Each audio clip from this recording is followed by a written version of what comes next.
Hey, my name's James Wilkinson. Welcome to my YouTube channel. Now, we do a lot of videos about why house prices are going to crash, but let's look at why they might not crash in this video. Here's some products and services that could help keep property prices higher that little bit longer. Now, I'm not saying they're not going to crash, but I am saying that these are things that mortgage companies are going to do, the government are going to do, and everyone else that has an interest in keeping house prices high. I'd love to know your comments and thoughts on this, so do comment below. And if you're not subscribed to the channel yet, we've got new content every single day, so make sure while you're here, you smash that subscribe button and hit the bell notification.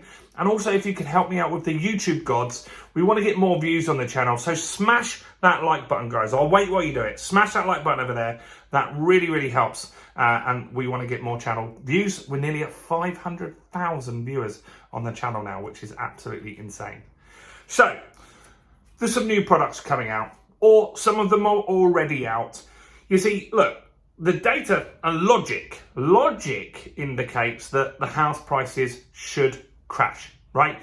It totally makes sense. We thought that in the pandemic, didn't we? We were all locked up, businesses weren't trading yet, house prices, initially they went down, but then they had absolutely crazy growth for the next short while, which was not what we were expecting at all.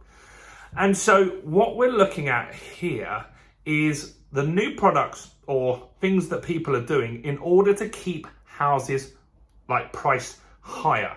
Because one thing you've got to consider right now is banks don't want house prices to drop, right?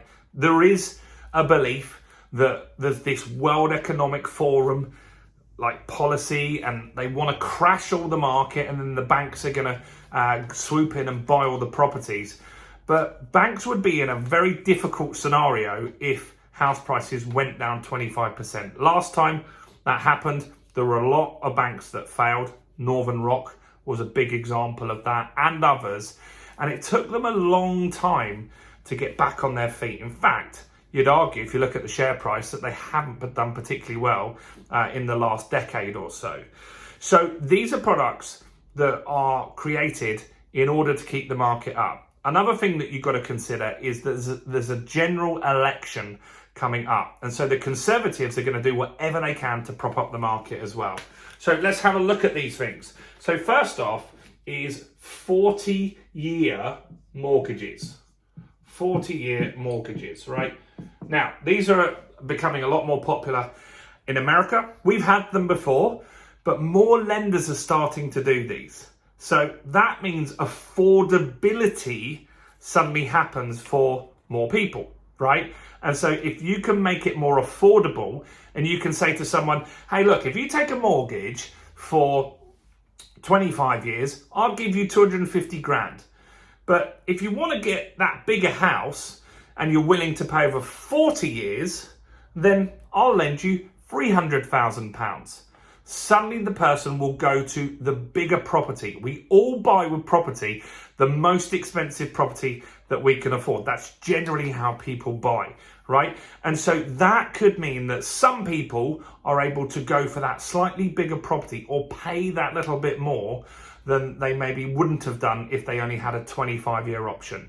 So 40-year mortgages are going to make a difference for sure. I don't know how many people are going to take them. I don't know how big a part of the market they'll be in the next year or so, but they're going to have some impact. It might be marginal, but something will happen from that for sure. Now, this one is unlikely, but could happen. Who knows, right? There's new content on this every day. But what if interest rates dropped? What if suddenly inflation absolutely came back in line where it needed to be? I'm not saying it's going to get to 2% by the end of this year. Definitely not. But what if it got to 4%? And then the banks started easing off, either raising the rates even more, because they're talking now of going close to 6%. What if that didn't happen and inflation falls off a cliff like they were predicting, and then suddenly we're now in a position where they could drop rates by Christmas? It's only weeks ago that they said that that was something that might happen. That changed when we got the new inflation data, but things are changing constantly in this market. And that is something that may happen. Remember, the Bank of England is going to get some pressure from the government to help in the election. The Bank of England might not be allowed to do that, but there is going to be conversations, whether you think so or not, there's going to be some conversations that now might be the time to drop interest rates. And also, the government has more debt than ever before, so they need to get a control on their payments. So a rate reduction, unlikely, but could happen, right? So that's something to consider. Now, stress tests are something that banks had to see that you could pay a mortgage that was around 3% higher, as in the interest rate is 3% higher than you currently had, and they'd be removed, right? So that means some people are going to get approved for mortgages that if the stress tests were there, wouldn't. So that pulls a few more people into the market, right? So stress tests have been removed. That's an interesting one. I don't think it's good to do that for sure. I think we should keep that because we want responsible lending, because it was 2006, 7 and 8 that irresponsible lending caused that big crash that we had then. Now, this one is interesting as well. So 100% mortgages. I think if you take one of those, you've really got to know what you're doing. I think they're risky products for some people, but I would take one. Myself, I would take one.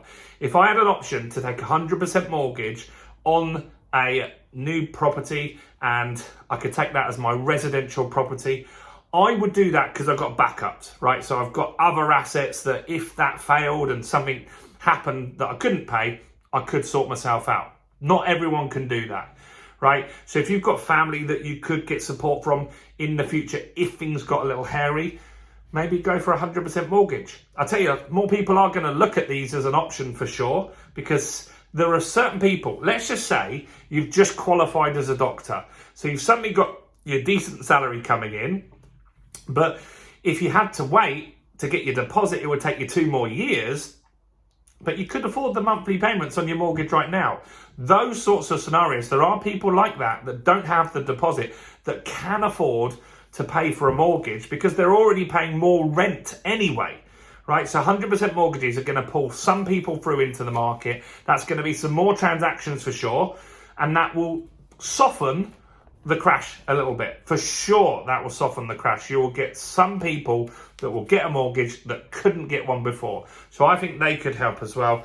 And I think this is going to definitely come back before the election, and that's Help to Buy, right? Help to Buy. So this is a scheme for first-time buyers, and it's a great scheme, and it got some people on the property ladder that wouldn't have been able to get onto it before. I know for sure Rishi Sunak's going to do this because this is a real vote winner, and so it might convert a few more people over to the Conservatives. They're going to have a really, really tough election this time. So anything that they can do in order to make their life that little bit easier, they will do that. So these are things that I feel, could soften the blow in the property market. I'm not saying there's not going to be a crash before you jump on me in the comments, but I'm saying that these things are things that banks, governments and other people are doing in order to keep the market moving. So we're looking at 40-year mortgages. We've got rates dropping. That one I think is the least likely of all of these. Stress tests being abolished means some people will get mortgages that wouldn't have got it before. 100% mortgages, that's going to be a good one for some people that can now buy, that could afford rent, could afford the mortgage. They don't have that deposit yet. So that's going to bring some more transactions through for sure.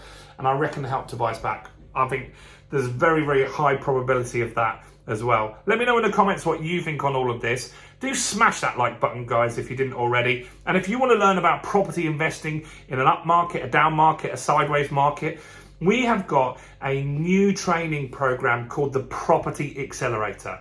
Now, I'm not going to ask you to come to an event in London, sit there all day, and then pitch you a program for thousands of pounds. What I'm going to do is give you access to all of my training, everything, for £1. All you need to do is click on the link, take a trial of it, see if it's for you. If it works out for you, then you can stick around and we will be helping you, mentoring you and taking you on that property journey. So at least check it out. The link is below. Get your £1 trial and join us in the Property Accelerator. That's it from me. Check out all the other content on my channel, including this video right here.